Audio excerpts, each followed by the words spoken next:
Hello everyone, I am Dr. Hemant Rathod, PhD in Engineering from Texas A&M University. Welcome back to another video lecture based on class 11th and 12th syllabus. My goal here is to help you truly understand the scientific concepts, not memorize them or get scared by them. I hope this class helps you. Let's start learning.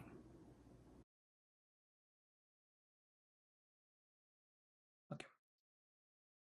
Let's start our second class on motion in plane. So last lecture में हमने rectilinear motion के कुछ parts देखे, displacement, path length, average velocity, average speed, instantaneous velocity and speed, or graphical representation of different types of motion, uniform velocity, non-uniform motion और an object at rest. ठीक है, तो quickly recap करते हैं. हमारा जो डिस्प्लेसमेंट था, अगर ये x और ये y है, टू डिमेंशनल, और हमारा particle for example x direction में जाता है, तो ये हो गई x1 पोजीशन, तो ये उसका x1 पोजीशन वेक्टर हो गया. ये x2 पोजीशन है, तो ये उसका x2 पोजीशन वेक्टर हो गया. और ये जो है इतना, ये हो गया उसका displacement s vector. Now s vector is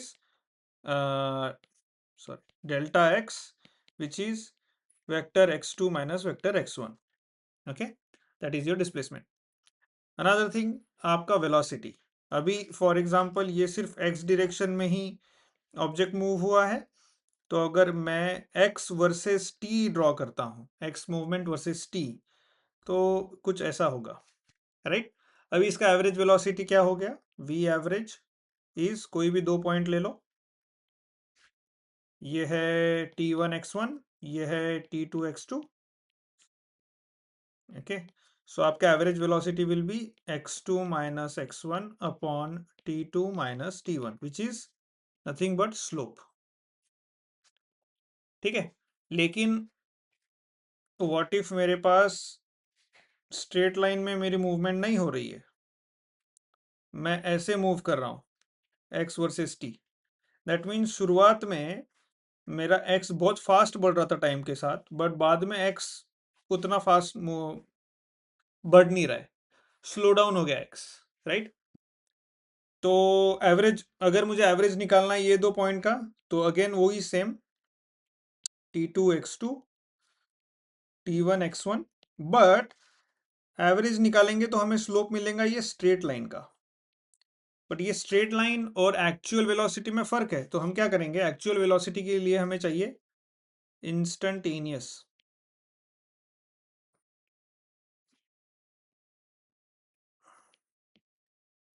that is, अगर ये कोई पॉइंट है xm, तो उस जगह पे हमारा instantaneous velocity v will be limit delta t tends to 0 delta x by delta t.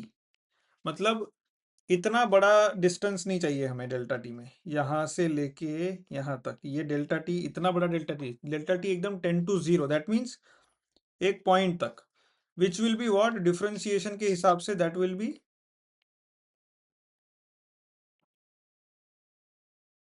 dx by dt. Okay, so instantaneous velocity भी हमने देख ली नाउ, और फिर हमने ग्राफिकल रिप्रेजेंटेशन देखे. अभी हमें आज पढ़ना है, एक्सेलरेशन से स्टार्ट करना है हमें.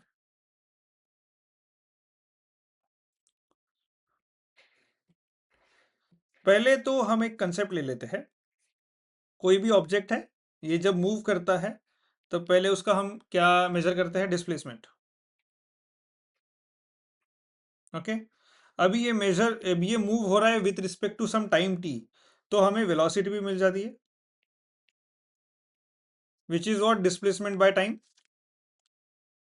तीसरा, हम उसका एक्सेलरेशन भी चेक कर सकते हैं, विच इज वेलोसिटी पर टाइम. अगर वेलोसिटी भी बढ़ रही है टाइम के साथ, तो वो एक्सेलरेशन हो गया, राइट? और उसके साथ जा सकते हैं हम लोग jerk, and then I think impulse and things like that, it keeps going. But हम लोग यहाँ पे एक्सेलरेशन तक रुकते हैं, ठीक है। अगर आपको इंटरेस्ट है तो आप इसके बाद देख सकते हो velocity with respect to time and then acceleration with respect to time क्या होता है। This should be jerk, okay. तो you can check online today and then we can discuss it tomorrow. अभी एक्सेलरेशन क्या है? Acceleration is velocity upon time. By the way displacement का जो dimensional analysis के अकॉर्डिंग उसके डिमेंशंस क्या आएंगे डिस्प्लेसमेंट के, राइट? वेलोसिटी के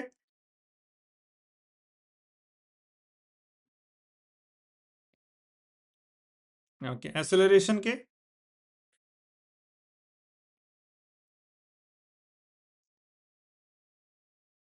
t-2, राइट?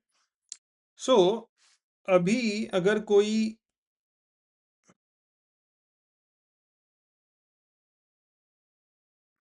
मोशन है एक्स एंड वाई, ये ऑब्जेक्ट सिर्फ एक्स डायरेक्शन में मूव किया x1 से लेके x2 तक। अभी ये मूवमेंट में क्या हमें दिख रहा है वो कौन x1 से x2 तक कितना फास्ट गए, बीच में स्लो हो गया था क्या? नहीं। उसके लिए हमें क्या ड्रॉ करना पड़ेगा? x direction versus time, x versus time, right? So what if आपका जो x वर्सेस जो टाइम है वो स्ट्रेट लाइन था, मतलब उस वो स्ट्रेट लाइन में गया, उसका स्लोप सेम था। स्लोप सेम था मतलब वेलोसिटी सेम थी, राइट? ये x1 से लेके x2 तक गया वो, x2, और ये थी t1 से लेके t2, राइट? नाउ अगर मैं, बाय द वे इसका स्लोप कांस्टेंट है, देयरफॉर इसकी वेलोसिटी कांस्टेंट रहेगी, ओके। नेक्स्ट, अगर मैं वेलोसिटी वर्सेस टाइम ड्रॉ करता हूं तो मुझे क्या मिलेगा? नहीं नहीं नहीं, ग्राफ ड्रॉ करता हूं तो ग्राफ कैसा मिलेगा? वेलोसिटी वर्सेस टाइम मुझे एक्सेलरेशन मिलेगा, लेकिन ग्राफ कैसा मिलेगा?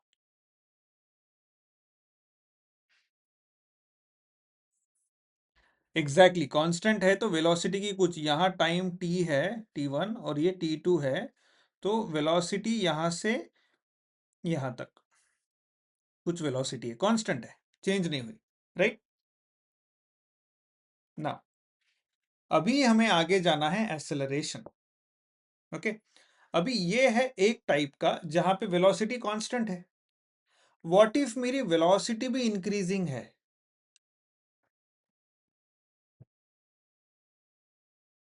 व्हाट इफ मेरी वेलोसिटी भी इंक्रीजिंग है तो कैसा दिखेगा? मैं बताता हूं कैसे दिखेगा। एग्जैक्टली सो अगर ये एक्स एंड वाई है, अब ये पार्टिकल यहां से यहां मूव हुआ, मुझे दिखा नहीं कि वो कितना फास्ट कहाँ मूव हुआ। उसको जानने के लिए मैं again x versus T draw करूंगा। आपको ड्रॉ करना है साथ में, ओके। अब मुझे पता चला कि ओ ये x1 से x2 तक ऐसे गया, मतलब इसका स्लोप बढ़ते ही जा रहा है। स्लोप बढ़ते जा रहा मतलब एग्जैक्टली इसका slope, we have increasing slope here, तो मुझे क्या मिलेगी यहाँ पे? Increasing velocity, right? स्लोप क्यों बढ़ रहा है? अगर मैं यहाँ इंस्टेंटेनियस वेलोसिटी लेता हूँ तो ये स्लोप मिलेगा, यहाँ लेता हूँ तो ये स्लोप मिलेगा, यहाँ लेता हूँ तो ये स्लोप मिलेगा, तो स्लोप बढ़ते जा रहा है। पहले ऐसा था क्लोज टू जीरो, फिर थोड़ा बढ़ा, फिर स्लोप बढ़ गया, और फिर स्लोप बढ़ गया आगे। सो स्लोप बढ़ते जा रहा है तो वेलोसिटी बढ़ते जा रही है। सो अगर मैं वेलोसिटी वर्सेस टाइम का ग्राफ निकालता हूं तो मुझे ऐसा मिलता है। t1 पे एक वेलोसिटी थी और t2 पे एक वेलोसिटी थी।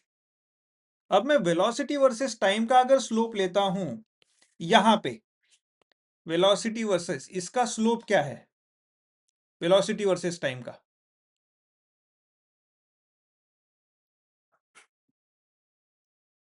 ये वाला ग्राफ, पहला ग्राफ, इसका स्लोप क्या है? इसका स्लोप है 0, राइट? क्योंकि ये है v1, ये है v2, दोनों सेम है। स्लोप क्या होता है? v2 minus v1 upon t2 minus t1। तो v2 माइनस v1 तो 0 है, तो स्लोप अपना 0 हो गया। इस केस में slope is v2 minus v1 upon t2 minus t1 which is non zero, zero नहीं है, क्योंकि v1 ये है, v2 ये है, दोनों का v1 v2 का सब्सट्रैक्शन करेंगे तो भी जीरो नहीं मिलेगा, t1 t2 का सब्सट्रैक्शन तो भी जीरो नहीं मिलेगा। सो दैट मीन्स स्लोप है, बट स्लोप कांस्टेंट है। Is it constant? Because it's a straight line. क्या हर v1 और v2 से लेके हर पॉइंट तक स्लोप कांस्टेंट है? राइट, सो ये कांस्टेंट है। अब ये जो स्लोप है ना वेलोसिटी का, v2 minus v1 upon t2 minus t1 is what? It is your acceleration, because acceleration, average acceleration is difference between the velocity। कोई दो पॉइंट लेंगे एवरेज जैसे एवरेज वेलोसिटी के लिए हमने डिस्प्लेसमेंट के कर्व पे दो पॉइंट लिए थे, x1 और x2, राइट? इंस्टेंटेनियस के लिए हमने एक सिंगल पॉइंट पे निकाला था, लेकिन एवरेज के लिए हमने दो अलग अलग पॉइंट लिए थे, दूर दूर के। अब एसेलरेशन, एवरेज एसेलरेशन के लिए भी हम लोग दो पॉइंट लेंगे, जैसे v1 and v2। So average acceleration will be v2 minus v1 upon t2 minus t1। Understood? Okay, अब ये हो गया एवरेज एसेलरेशन। चलो इसको ड्रॉ कर लेते हैं। अगर मैं एवरेज एसेलरेशन मुझे मिल गया है, तो ये एसेलरेशन एवरेज वर्सेस टाइम, ये क्या होगा? एक कांस्टेंट होगा, क्योंकि बदल ही नहीं रहा t1 से लेके t2 तक। Okay, right? ये हो गया आपका a1, ये हो गया आपका a2 एवरेज, दोनों सेम है। अभी अगर मैं इस ग्राफ का स्लोप निकालता हूं तो स्लोप क्या होगा? 0। तो एसेलरेशन के बाद की जो भी क्वांटिटी है वो 0 है। जर्क होगा, कुछ होगा, लेकिन वो आपके सिलेबस में है नहीं, तो अपन अभी फिलहाल उस पर नहीं डिस्कस करेंगे। बट आउट ऑफ क्यूरियोसिटी हम लोग उसे कल लेक्चर के स्टार्ट में देख सकते हैं, अगर याद रहा हमें तो। सो ये होगा, ये हो गया acceleration. Now now what if मेरा जो वेलोसिटी का प्रोफाइल है वो लीनियर नहीं है, वेलोसिटी भी विद टाइम बढ़ते जा रही है, लीनियर फैशन में नहीं, ज्यादा ज्यादा बढ़ते जा रही है, तो क्या करेंगे? मतलब वेलोसिटी का कर्व भी अगर x वर्सेस t की तरह दिखने लग गया तो क्या करेंगे, है ना? तो देखते हैं। Let's start that thought process again. By the way, ये नोट डाउन कर लेना है, आप सभी ड्रॉ करना है, लेकिन हमें एवरेज एक्सेलरेशन का डेफिनेशन मिल गया यहां। Okay, which is delta v bye delta t। Delta v is big change, big change in velocity, delta t is big change in time। Okay, now let's go to next, where velocity is not linear, straight line में नहीं है velocity। again y by x, मेरा particle again x axis में ही travel किया, x1 से लेके x2 तक, उसके पोजीशन वेक्टर x1 बार, ये उसका पोजीशन वेक्टर x2 बार। ओके, देन अब मुझे पता नहीं कौन कितना स्पीड से गया, तो इसलिए मैं स्पीड रिलेटेड इंफॉर्मेशन लूंगा, and then I will realise कि मेरा जो ये है वो ऐसे गया। ठीक है, ये है x1 t1 x1, और ये है t2 x2। ठीक है, तो इससे मुझे पता चल रहा है कि मेरी वेलोसिटी इंक्रीजिंग है, यस और नो? क्योंकि मेरा स्लोप बढ़ते जा रहा है। और जब मैंने velocity average velocity versus time निकाला, एवरेज नहीं, ये इंस्टेंटेनियस वेलोसिटी होगा, एवरेज नहीं होगा ये, दिस इज नॉट एवरेज। अगर मैं स्लोप निकाल रहा हूं तो how can it be average? हर पॉइंट, हर टाइम टी पे अगर मैं स्लोप निकाल रहा हूं तो कैन इट बी एवरेज?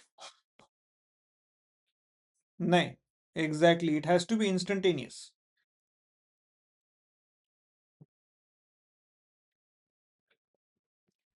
हाँ हाँ, और इसको मैं फिर से रिपीट करूंगा, if it is going faster I will repeat again. Okay, so ये ओके ओके ओके, ठीक है, कोई बात नहीं। सो यहां तक नोट डाउन कर लिया आपने? ओके, सो इसके बाद अगर वेलोसिटी वर्सेस टाइम का मुझे कर्व मिलेगा तो वो ऐसा मिलेगा मुझे, ठीक है? It is not linear, it is increasing but not in a linear fashion. So अभी मुझे हर हर पॉइंट पे बढ़ता हुआ स्लोप मिलेगा वेलोसिटी का। देखो, अगर मैं यहां स्लोप लेता हूं तो ये है, यहां लेता हूं तो ये है, यहां लेता हूं तो और भी ज्यादा है, राइट? स्लोप स्लोप बढ़ रहा है मेरा, राइट? स्लोप बढ़ रहा है, इंक्रीजिंग स्लोप है। दैट मीन्स मेरा जो एक्सेलरेशन वर्सेस टाइम है वो भी बढ़ रहा है, और वो बढ़ रहा है but in a linear fashion. Okay, so समझ गया आपको अलग अलग टाइप के जो मोशन हो सकते हैं? जहां शुरुआत हमने को कहां से स्टार्ट की? शुरुआत हमने यहां से स्टार्ट की। देखो, पहला सिंपल, जहां पे आपका जो डिस्प्लेसमेंट है वो है लीनियर, उसके वजह से आपका वेलोसिटी हो गया कांस्टेंट। ओके, चलो, इसमें कोई रह गया आपका ड्रॉ करने का तो फट से ड्रॉ कर लीजिए। ओके, सब हो गया। सेकंड, सेकंड इसमें आपका जो डिस्प्लेसमेंट था वो था नॉन यूनिफॉर्म, नॉन लीनियर, उसकी वजह से आपकी वेलोसिटी क्या हो गई? इंक्रीजिंग। अब इंक्रीजिंग का दो प्रकार है, एक लीनियर या नॉन लीनियर। ये इंक्रीजिंग था लेकिन लीनियर फैशन में था, स्ट्रेट लाइन में। ओके, तो ये लीनियर था तो एक्सेलरेशन क्या हुआ? कांस्टेंट। क्योंकि कोई भी लाइन, कोई भी लीनियर चीज का, कोई भी लाइन का स्लोप कांस्टेंट होता है, स्लोप सेम होता है, बढ़ता नहीं है, घटता नहीं है, क्योंकि वो स्ट्रेट लाइन है तो उसका स्लोप सेम रहेगा। उसके बाद हमारा जो डिस्प्लेसमेंट था वो था again non linear, straight line में नहीं था। फिर हमें वेलोसिटी उसकी मिली again increasing but non linear. उसके बाद हमें एक्सेलरेशन मिला इंक्रीजिंग बट लीनियर। और अभी मैं एक्सेलरेशन को भी नॉन लीनियर कर सकता हूं बट नहीं जाते वहां पे। एक और बनेगा, आप बना सकते हो, आप खुद से बना सकते हो। हाँ, एग्जैक्टली, सो और बना सकते हो। कैसे बनेगा पता है? देखो, पहला पहला जो है, पहला जो है आपका जो फंक्शन है ना, कौन सा कलर लो, ब्लैक लेते हैं। आपका अगर फंक्शन है डिस्प्लेसमेंट का, राइट, डिस्प्लेसमेंट का फंक्शन है अगर 2x,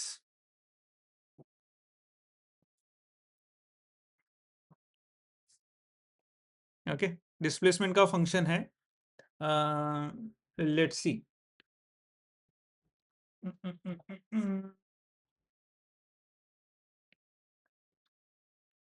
डिस्प्लेसमेंट का फंक्शन होगा x इक्वल टू 2t, तो dx x equal to 2t, right? और वेलोसिटी क्या है, dx by dt। Okay, so dx by dt क्या हो जाएगा यहाँ, इट विल बी 2, राइट। अरे सो कांस्टेंट हो गया ये। ओके नेक्स्ट, अगर मेरा x डिस्प्लेसमेंट है 2t², तो मेरा v equal to dx by dt will be what, 4t। ये देखो 4t is linear, linear 4t is linear. Okay, अगर मैं यहाँ x इक्वल टू 2t³ लिया, तो मेरा velocity which is dx by dt क्या आ जाएगा, 6t²। लीनियर है क्या, स्क्वायर है तो नहीं, स्क्वायर का कर्व दिख रहा है वहां, क्यूब का कर्व दिखा वहां पे पहले, t³ का, फिर t² का कर्व। और अभी अगर मैं एक्सेलरेशन, बाय द वे यहाँ ये वाले का एक्सेलरेशन किया नहीं ना, acceleration is equal to dv by dt which is 4, constant है। अगर मैं यहां करूं acceleration is equal to dv by dt which is 60, linear हो गया ये। ओके, नाउ अगर इसके बाद इस हाँ इसके बाद एक्सेलरेशन कांस्टेंट वाला तो कर लिया हमने, इसके बाद अगर मैं लेता हूं मेरा जो डिस्प्लेसमेंट वर्सेस टाइम है, अगर मैं ऐसे लेता हूं which is x equal to 2t⁴, तो what will be my dv by dt, dx by dt which is velocity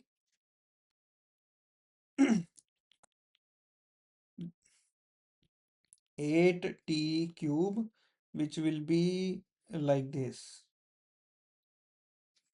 Okay, now what will be your acceleration,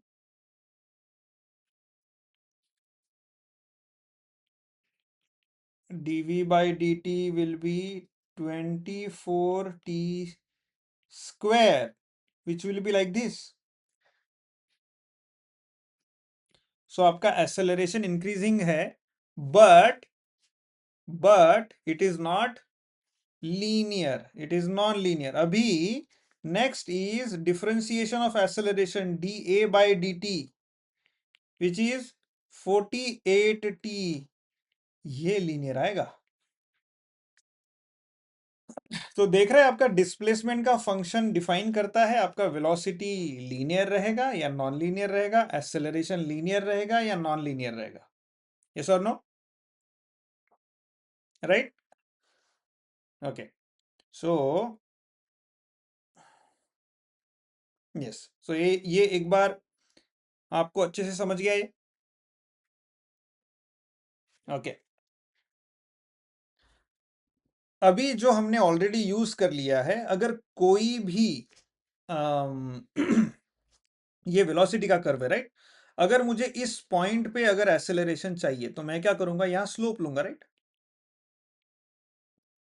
तो जब मैं पहले एवरेज एक्सेलरेशन निकाल रहा था तो मैं delta we by delta T कर रहा था विच इज ये एक ये एक पॉइंट, दोनों पॉइंट के बीच में का स्लोप जो कि ये लाइन होती थी, विच इज नॉट करेक्ट।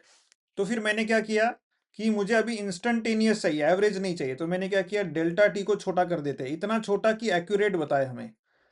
अभी डेल्टा टी को छोटा करना मतलब कैलकुलस में क्या होता है, dv by d t, differentiation, right. तो फिर मैंने एक्सेलरेशन का अगर मैं उस पर्टिकुलर टाइम पे डिफरेंशिएट कर दूं, ये पॉइंट पे विच इज दिस पॉइंट, इस पे अगर डिफरेंशिएट कर दूं तो मुझे वहां पे एक्सेलरेशन मिल जाएगा। ये वाला मैं वैसे ही ड्रॉ कर रहा था, हर पॉइंट पे एक्सेलरेशन देख के निकाल के मुझे वो लाइन मिल रही थी, राइट। बिकॉज आई नो वो लाइन कैसी दिखेगी, इसलिए मैं डायरेक्ट ड्रॉ कर रहा था।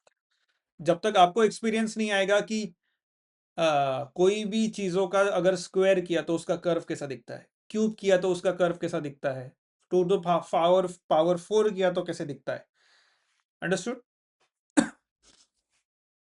ओके। इसमें कोई question? Okay. Now there is one more concept जो हमें वेलोसिटी डिस्प्लेस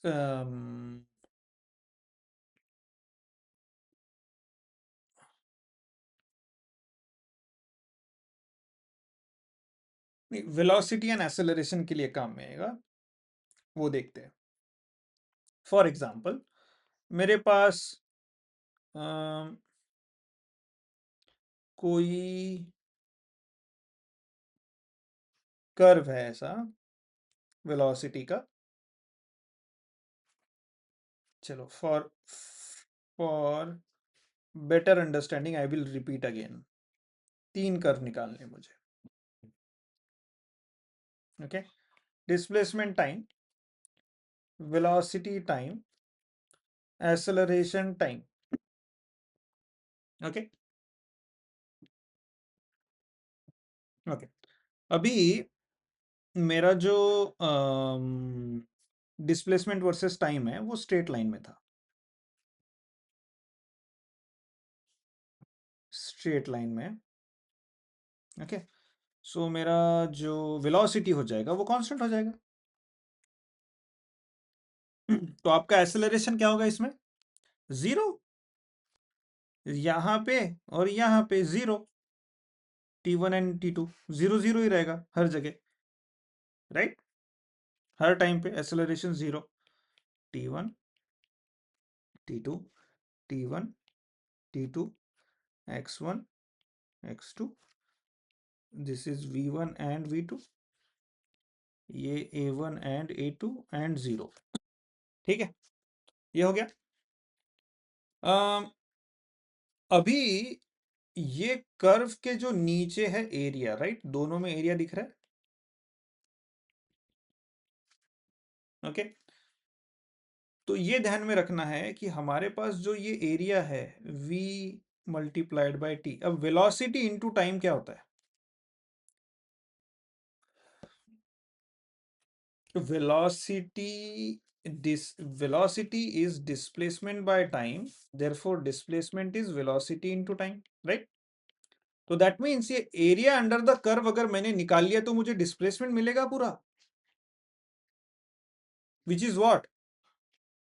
मुझे x2 माइनस x1 पूरा मिल जाएगा। पूरा डिस्प्लेसमेंट क्या था मेरी, यहां से लेके यहां तक मैं कितना आगे गया एक्स एक्सिस में, वो मुझे मिल जाएगा, right? Area under the curve. Same thought process करेंगे, सेम थॉट एक्सपेरिमेंट करेंगे हम लोग इसमें। ये है again x versus t,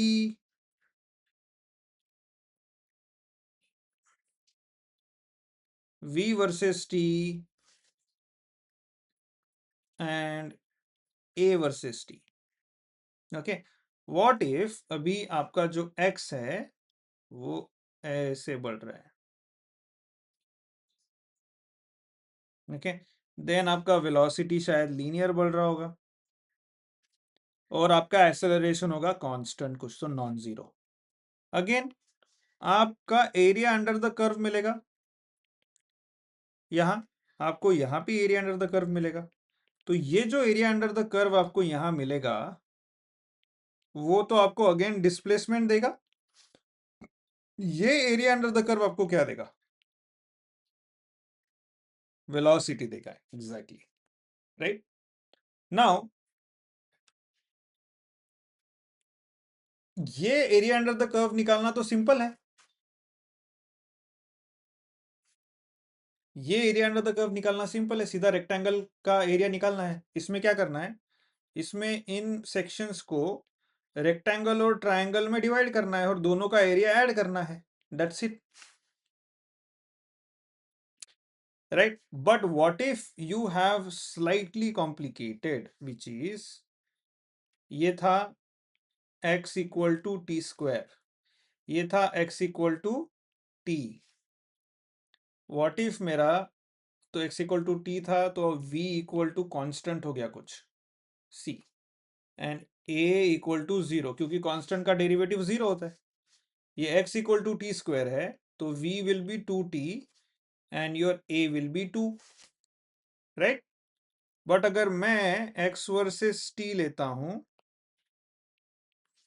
which is x equal to t cube,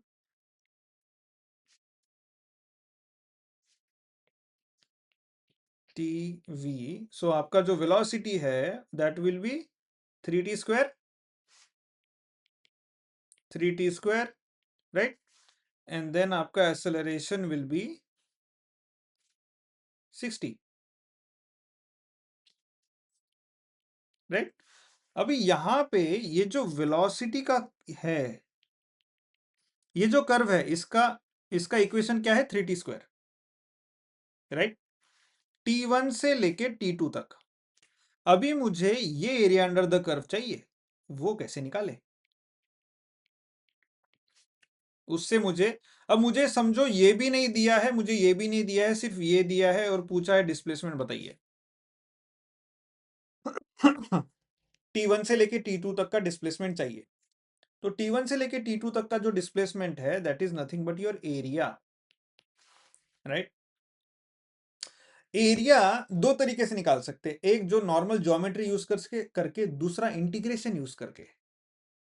देखा था हमने इंटीग्रेशन किस चीज के लिए यूज, जैसे डिफरेंशिएशन कोई भी फंक्शन या कोई भी कर्व का स्लोप निकालने के लिए यूज होता है, वैसा इंटीग्रेशन उस कर्व के नीचे कितना एरिया है वो निकालने के लिए यूज होता है, राइट। ओके, सो आपका जो इसमें एक्स एक्सिस है वो टाइम है और वाई एक्सिस है वो वेलोसिटी है, राइट। सो आपका यहां इक्वेशन क्या है वेलोसिटी का, velocity is 3t square, okay. So आपको इंटीग्रेशन क्या करना है, integration of velocity versus time, मतलब y dx या फिर f ऑफ x dx। इसमें f ऑफ x क्या है, वेलोसिटी। आपका जो dx है, x एक्सिस का स्मॉल चेंज, वो है dt, टाइम। x एक्सिस का स्मॉल चेंज कहां से कहां तक, टाइम t1 से लेके t2 तक, ओके। सो अभी वेलोसिटी का आप यहां पे इक्वेशन डाल दिए, इंटीग्रेशन t1 से लेके t2 तक, वो क्या हो गया, 3t square dt, okay, which is what,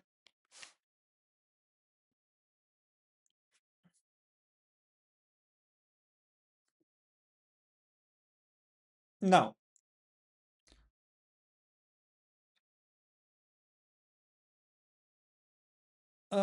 there is one catch,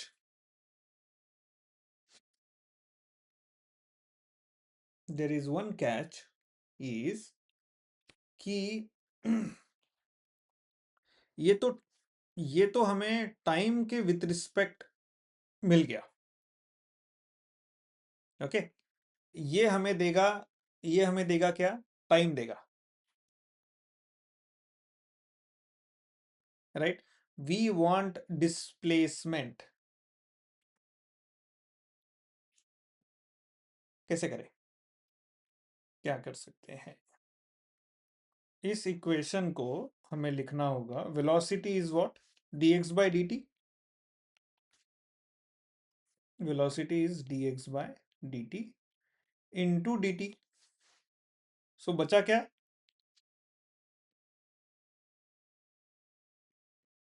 सिर्फ dx, राइट। dx का इंटीग्रेशन क्या है, 1 का इंटीग्रेशन x, x कहां से कहां तक, t1 से लेके t2 तक, x at t1 is what, x1, नहीं, x at t2 minus x at t1 होगा, विच is what, x2 minus x1, which is your displacement, understood, okay. Which is displacement of an object from t1 to t2, time t1 से लेके t2 तक कितना displacement हुआ था। ठीक है, okay.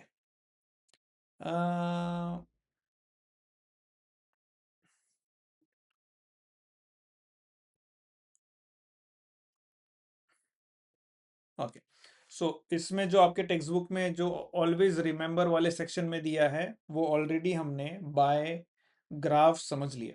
ये जो जितने सारे हमने ग्राफ ड्रॉ किए उस उसको देख के हमने वो सब समझ लिया। ठीक है,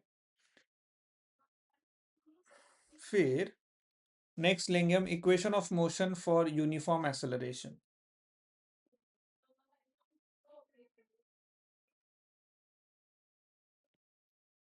equation of motion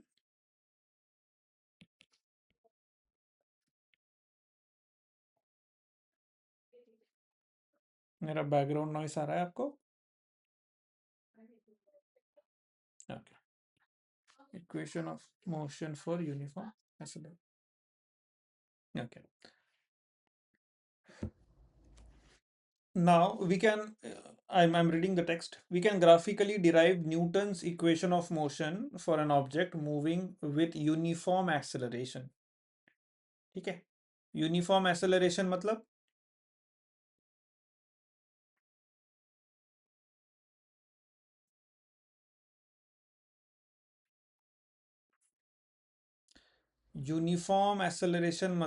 constant acceleration, right, which is this constant acceleration. This is uniform acceleration. Okay.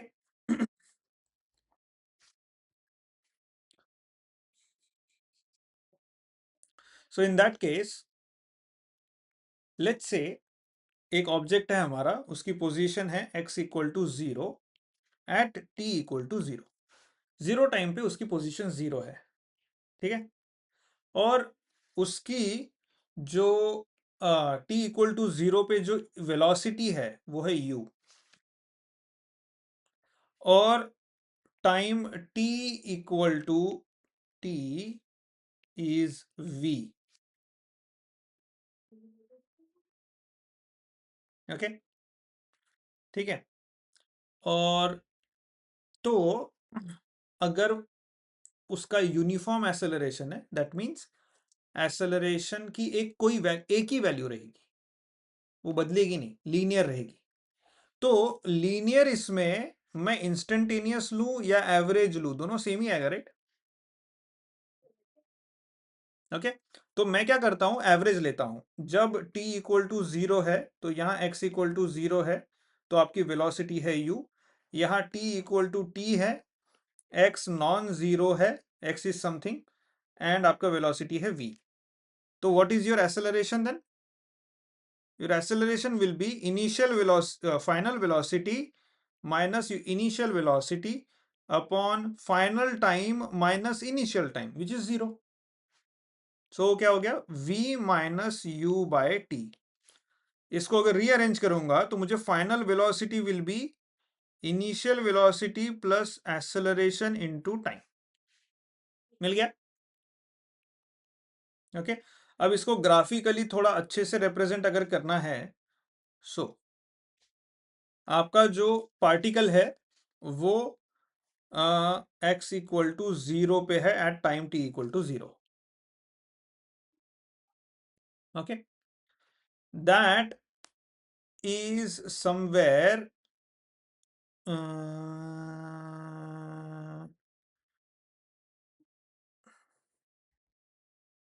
yeah, went somewhere like this।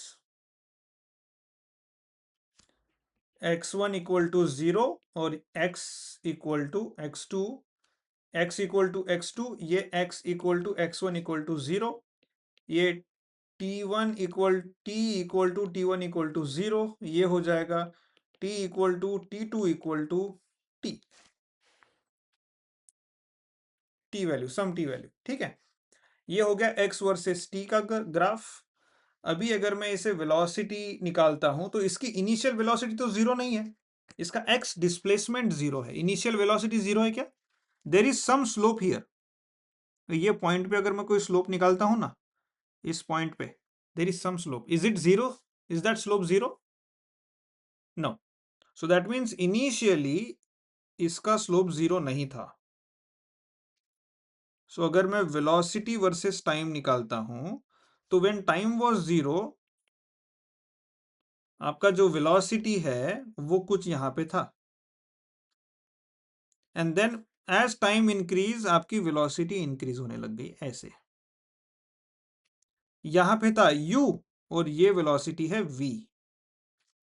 ये था t equal to t1 equal to 0, ये था t2 equal to t. Okay, now what will be your acceleration?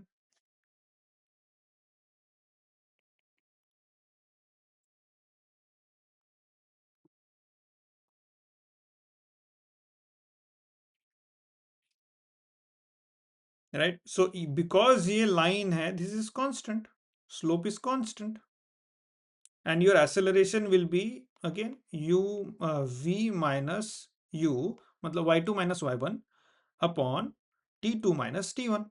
Okay, तो वही हमें u equal to v equal to u plus at मिल गया. Final velocity is initial velocity plus acceleration into time. लेकिन इस graph से और एक चीज मिलती है हमें. अब ये जो यूनिफॉर्म एक्सेलरेशन वाला ग्राफ है, वेलोसिटी वर्सेस टाइम, इसमें एरिया अंडर द कर्व क्या देगा हमें? एग्जैक्टली ये दोनों जो एरिया है ये हमें देगा डिस्प्लेसमेंट. राइट, अभी इस एरिया को देख के दो चीजें दिखती है. एक है triangle, area of a triangle plus area of a rectangle. अभी एरिया ऑफ ट्रायंगल क्या है इसमें?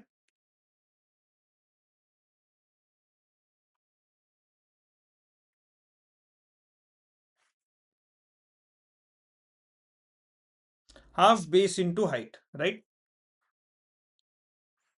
हाफ बेस क्या है? टी है, ये यहां से यहां तक टी. राइट, एंड हाइट है यहां से लेके यहां तक ट्रायंगल की, which is v minus u. So v minus u t into v minus u plus area of a rectangle t into u ut. Okay, so आपका s हो गया 1/2. अभी जो v का इक्वेशन था वो तो हमें पता है, in the form of initial u plus a T minus u plus U T. You cancel out हो गए तो s क्या हो गया? ये ut पहले लिखूंगा, ut प्लस, नहीं, इंटू इंटू टी है ना यहाँ पे, ut plus half a t square. So diagram से पता चल गया हमें वो. ओके, ओके, नाउ ये था फर्स्ट इक्वेशन ऑफ मोशन, जहां फाइनल वेलोसिटी को इनिशियल वेलोसिटी और यूनिफॉर्म एक्सेलरेशन से कंपेयर किया जाता है. ओके, या रिलेट किया जाता है. ये है आपका second equation of motion.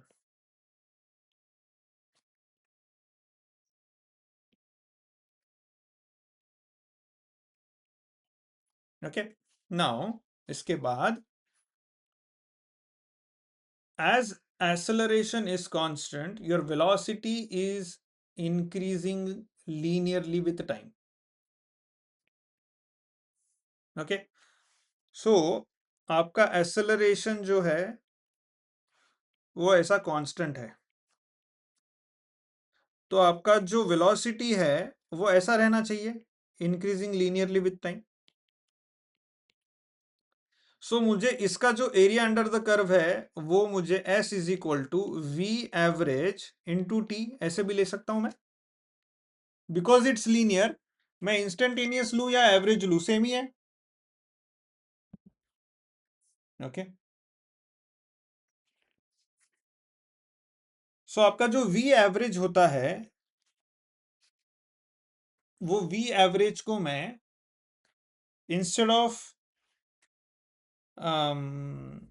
v2 minus v1 upon t2 minus t1, मैं सीधे सीधे क्या कर सकता हूँ v एवरेज को initial plus final divide by 2,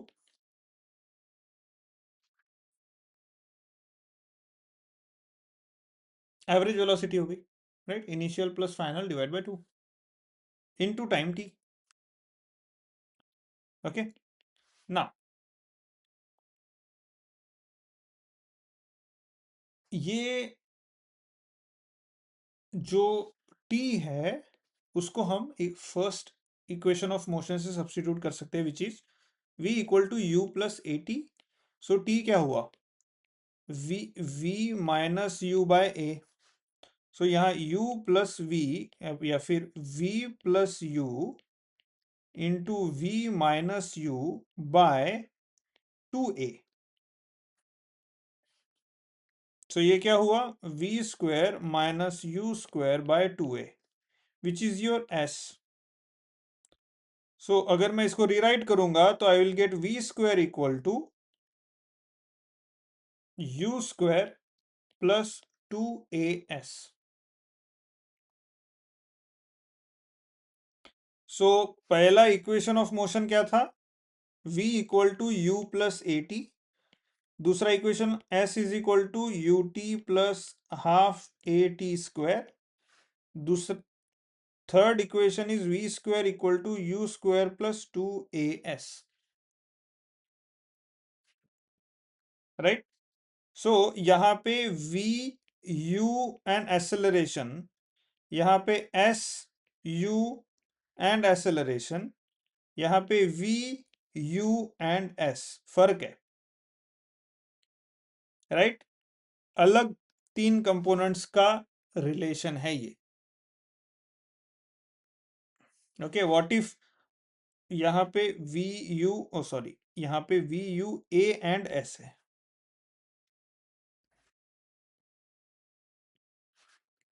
right. Okay, अगर डिटेल में इसे लिखूं तो यहाँ पे v u a and t, यहाँ पे s u a and t, और यहाँ पे v u a and s. Okay, so they are different based on based on our need, we will use these different equations, right? Okay, so quickly हम लोग एक example लेते हैं, and we can stop there, or we can take relative velocity। एक example लेते हैं पहले। Example 3.2, a stone is thrown vertically upward, stone thrown vertically upward from a ground with a velocity 15 meter per second। u is 15 meter per second। जब when we throw the stone, its initial velocity is u, okay, and then at the same instant a ball is dropped from a point directly above the stone from height 30 meters। यहाँ पे stone है जिसकी height है 30 metre, उसको drop कर दिया, okay. At what height from the ground will the stone and the ball meet? मतलब कौन सी हाइट है ग्राउंड से जहां पे ball and the stone will meet each other, ball and the stone will meet each other. So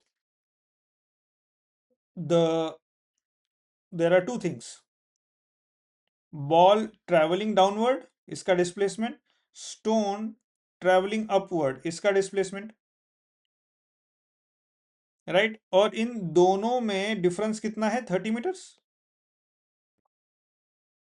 okay, so that means ये जो ball है और ये एस ऑफ स्टोन, सो एक पॉइंट पे displacement of ball when they meet each other, displacement of ball and displacement of stone will be equal to 30 metre. क्योंकि वो दोनों मिल जाएंगे। तो वो ऊपर से आया, ये नीचे से आया, टोटल ये लोग 30 मीटर, इन इन दोनों का जो भी डिस्प्लेसमेंट है वो टोटल 30 मीटर होगा, राइट। ओके। अभी डिस्प्लेसमेंट ऑफ स्टोन तो हम जानते हैं, हमें क्या क्या दिया है, यू दिया है, राइट। लेकिन यहां पे टाइम कितना होता है, टी नॉट, मतलब यहां से टी से यहां जाने तक टी नॉट होगा, और ये जो बॉल ऊपर से आया उसको भी टी नॉट होगा, उतना ही टाइम, राइट। दोनों साथ में, उसको छोड़ा गया, इधर से फेंका गया, तो वो दो मिले, तो छोड़ने के बाद जब दो मिलते हैं तो उन दोनों में टाइम सेम ही था, राइट, उतना ही टाइम पास हुआ था। तो मैं यहां यूज करूंगा you t plus half a t square, right. Okay. Now मेरा जो इस पे एक्सेलरेशन है स्टोन पे, वो कौन से डायरेक्शन में लग रहा है,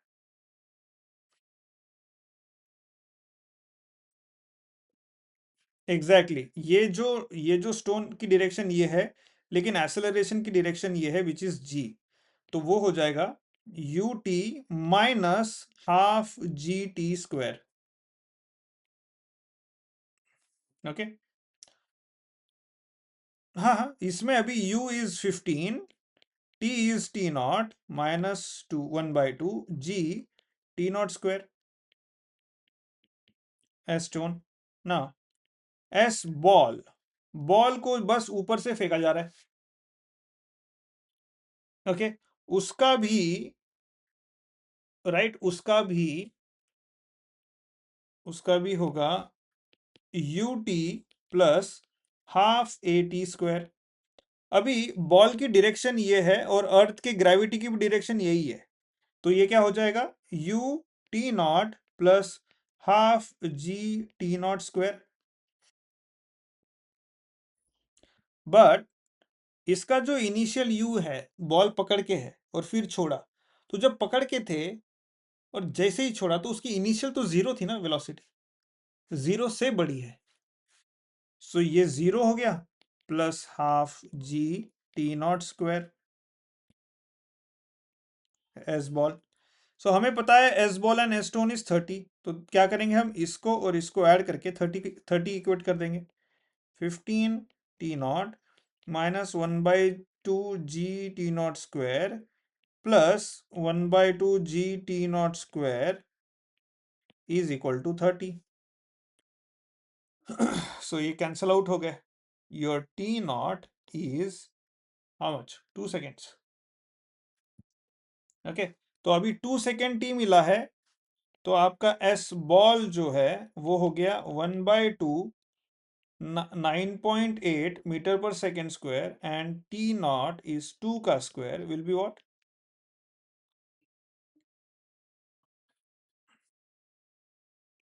क्या क्या। हाँ, इन्होंने जे की वैल्यू सिंप्लिसिटी के लिए 10 लेने को कहा है, तो चलो 10 ले लेते हैं।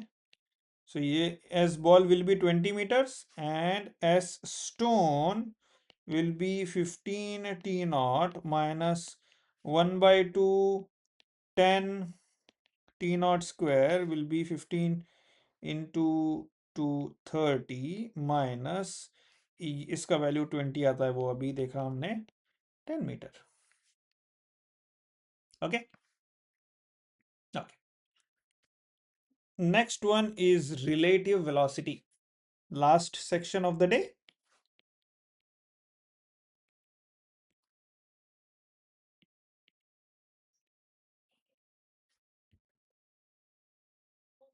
हम्म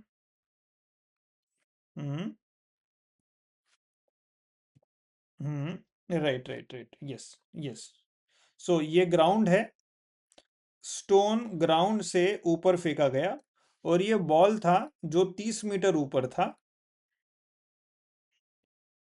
वो ऊपर से ड्रॉप किया गया, और हमें पूछा था कि दोनों भी एक लोकेशन पे मिलने वाले हैं, ठीक है। तो ये मिलने की जो हाइट है वो क्या है, तो दैट मीन्स नथिंग बट जो आपका स्टोन का डिस्प्लेसमेंट क्या है, वहां से वहां तक।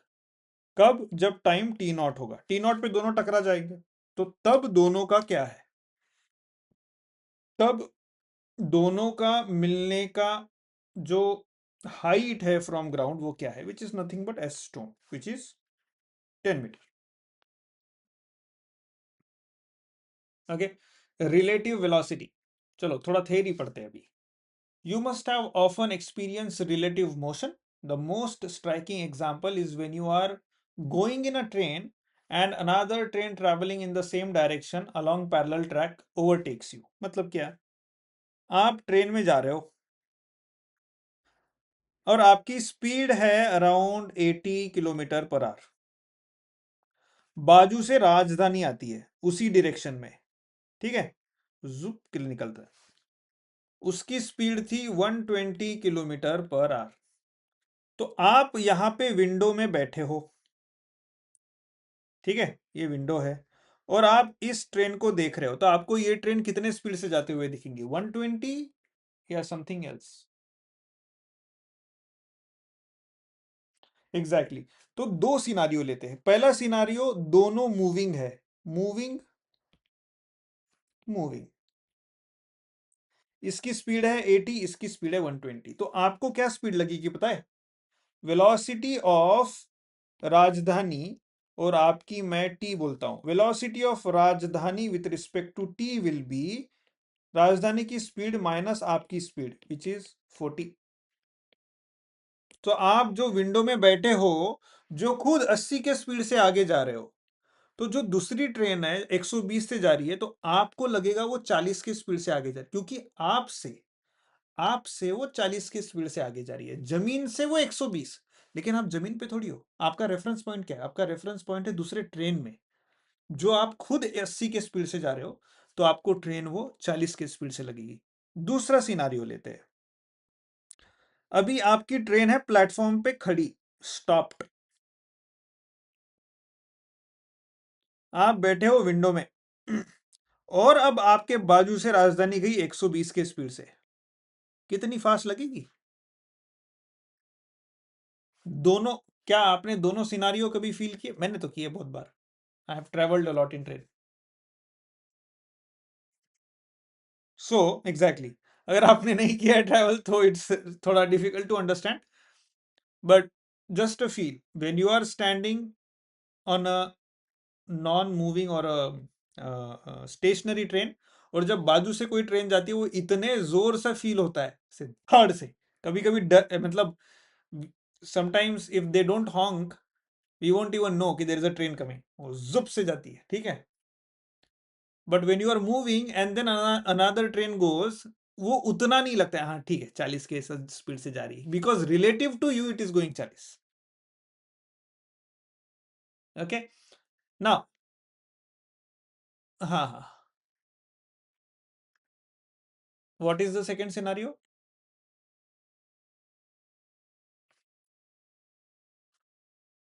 या या सेकंड सिनेरियो ये वाला, yes,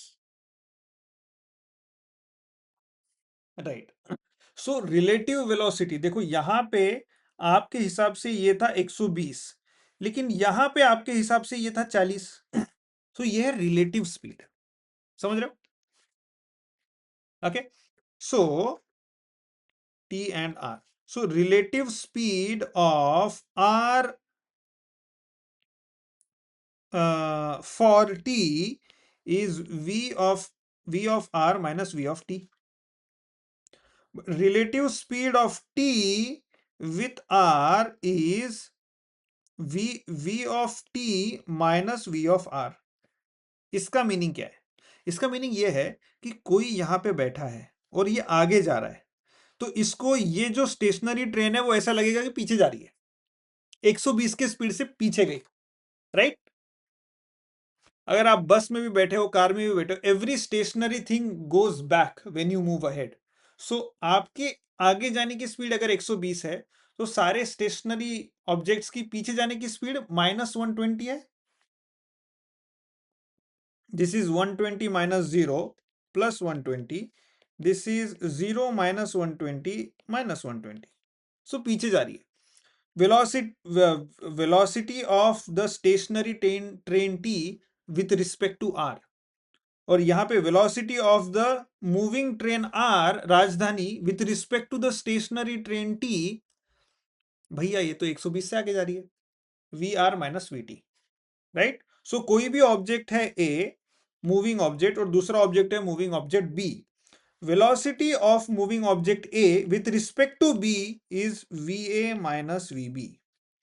Now, velocity of object B with respect to A is VB minus VA. समझ गए? ये देखो, ये देखो, ये देखो, ये देखो, ठीक है? ओके, ना एग्जांपल लेते, example number 3.3. I think this color is not visible on YouTube videos. An aeroplane A is traveling at a straight line with velocity 300 kilometer per hour. With respect to Earth, velocity of A with respect to Earth. Another aeroplane B is traveling in the opposite direction with a velocity of 350 kilometer per hour with respect to Earth.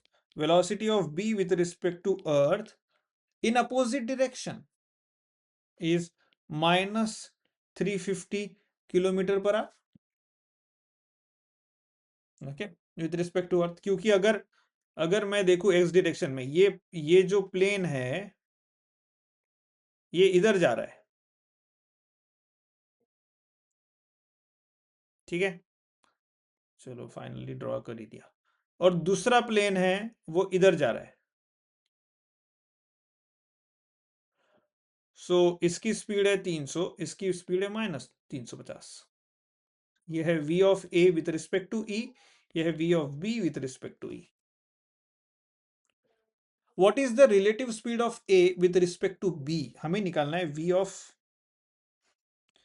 of velocity of a with respect to b, which will be v of b minus v of a.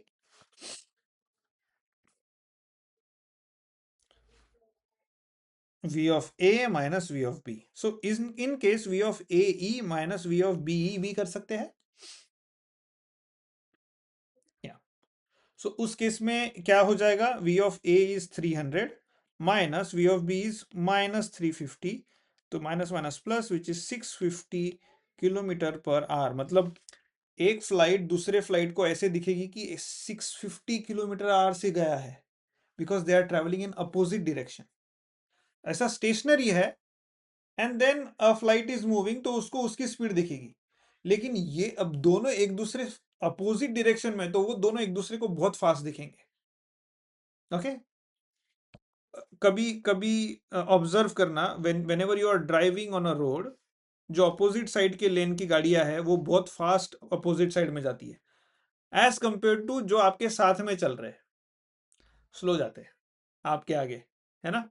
So that's relative speed, वो जो perception आपको आ रहा है वो relative speed का है। Another another question का दूसरा पार्ट है, what should be the velocity of a third aeroplane c moving parallel to a. यहाँ पे और एक एरोप्लेन है सी जो ए को पैरेलल मूव कर रहा है relative to earth, if it has a relative velocity of 100 kilometre with respect to a. मतलब v of c with respect to a is 100 और हमें v of c निकालना है। सो v of c a will be v of c minus v of a, ये है 100, ये है v of c minus 300, so v of c is 400 kilometre per hour, okay. Any question? okay, next we'll stop here. In the next class we will take motion in 2 dimension, जिसमें average and instantaneous velocity, average and instantaneous acceleration, and motion of an object travelling in a plane with uniform acceleration. मतलब उसके जो equation of motion है वो क्या हो जाते हैं, and then relative velocity, and then projectile motion, and this is one section 3.3. Then comes 3.4, which is uniform circular motion. So we might need 1 day per section or maybe one more extra day, so 2 to 3 days for the theory part. So let's stop here and see you in the next class. Bye bye.